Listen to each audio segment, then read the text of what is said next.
Voici le 13h de ce mardi 20 janvier 2026 et c'est en direct sur la télévision togolaise. 13h que nous ouvrons avec ce communiqué du gouvernement. En date du 12 janvier 2026, les autorités compétentes togolaises ont reçu une demande d'extradition formulée par les autorités judiciaires de la République du Burkina Faso visant M. Damiba Paul-Henri Sandaogo, de nationalité burkinabé, poursuivi des faits de détournement criminel de deniers publics, enrichissement illicite criminel, corruption, incitation à la commission de délits et crimes, recel aggravé et blanchiment de capitaux. Les autorités compétentes togolaises, après examen de la régularité de la requête susdite, y ont donné telle suite que de droit. Conformément à la procédure en matière d'extradition au Togo, M.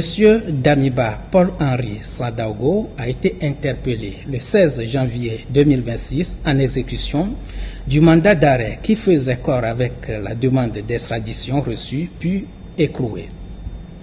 La chambre d'instruction de la Cour d'appel de Lomé a ensuite été saisie du dossier.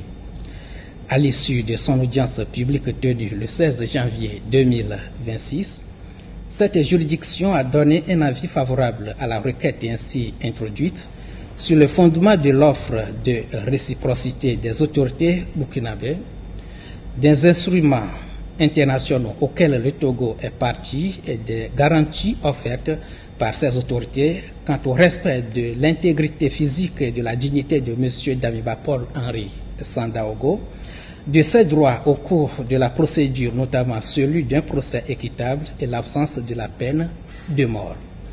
Après cet avis favorable de la Chambre d'instruction, M.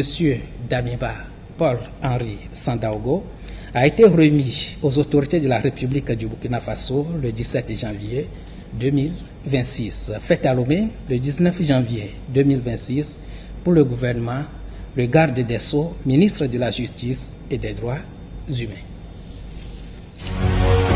Face 7, une autre facette de l'information au Burkina Faso.